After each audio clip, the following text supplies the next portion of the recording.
செக்கரியா அதிகாரம் 7. போலி நோன்புக்கு எதிரான கண்டன குரல். அரசன் தாரியோவின் 4ஆம் ஆட்சியாண்டில் கிஸ்லேவு என்னும் 9ஆம் மாதத்தின் 4ஆம் நாளன்று ஆண்டவரின் வாக்கு செக்கரியாவுக்கு அருளப்பட்டது. பெத்தேலில் வாழ்வோர் சரேட்சரையும் ரக்கேம் மெலக்கையும் மற்றும் அவனுடைய ஆள்களையும் ஆண்டவரின் அருளை பெற மன்றாடுமாறு அனுப்பினார்கள். மேலும் படைகளின் ஆண்டவரது கோவிலில் இருக்கும் குருக்களையும் இறைவாக்கினர்களையும் கண்டு, நாங்கள் இத்தனை ஆண்டுகளாக செய்து வந்தது போல் 5ஆம் மாதத்தில் நோன்பிருந்து புலம்ப வேண்டுமா என்று கேட்டு வரவும் இவர்களை அனுப்பினார்கள். அப்போது படைகளின் ஆண்டவரது வாக்கு எனக்கு அருளப்பட்டது. நாட்டின் எல்லா மக்களுக்கும் குருக்களுக்கும் நீ கூற வேண்டியது, இந்த 70 ஆண்டுகளாக 5ஆம் மாதத்திலும் 7ஆம் மாதத்திலும் நோன்பிருந்து ஓலமிட்டு அழுதீர்களே, எனக்காகவா நோன்பிருந்தீர்கள்? நீங்கள் உணவருந்திய போதும் குடித்த போதும் உங்களுக்காகத்தானே உணவருந்தினீர்கள், உங்களுக்காகத்தானே குடித்தீர்கள்.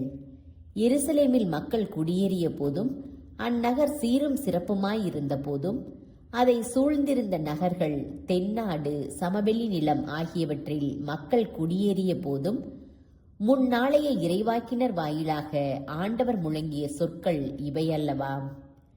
கீழ்ப்படியாமையே நாடு கடத்தப்பட்டதற்கு காரணம். மீண்டும் ஆண்டவரின் வாக்கு செக்கரியாவுக்கு அருளப்பட்டது. படைகளின் ஆண்டவர் கூறுவது இதுவே: நேர்மையுடன் நீதி வழங்குங்கள், ஒருவருக்கொருவர் அன்பும் கருணையும் காட்டுங்கள். கைம்பெண்ணையோ அனாதையையோ அந்நியரையோ ஏழைகளையோ ஒடுக்க வேண்டாம்.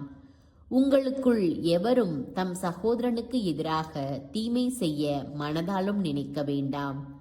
ஆனால் அவர்களோ அதற்கு செவி கொடுக்க மறுத்தார்கள். இறுகிய மனதுடன் முகத்தை திருப்பிக் கொண்டார்கள், தங்கள் காதுகளை பொத்திக் கொண்டார்கள். படைகளின் ஆண்டவர் தம் ஆவியால் முன்னாளைய இறைவாக்கினர்கள் வாயிலாக அனுப்பி தந்த திருச்சட்டத்தையும் வாக்குகளையும் கேட்டுவிடாதபடி பாறையைப் போல் தங்கள் இதயங்களை கடினப்படுத்திக் கொண்டார்கள். ஆதலால் படைகளின் ஆண்டவர் கடும் சினமுற்றார். நான் கூப்பிட்ட போது அவர்கள் கேளாதிருந்தது போல, அவர்கள் கூப்பிட்ட போது நானும் கேட்கவில்லை என்கிறார் படைகளின் ஆண்டவர்.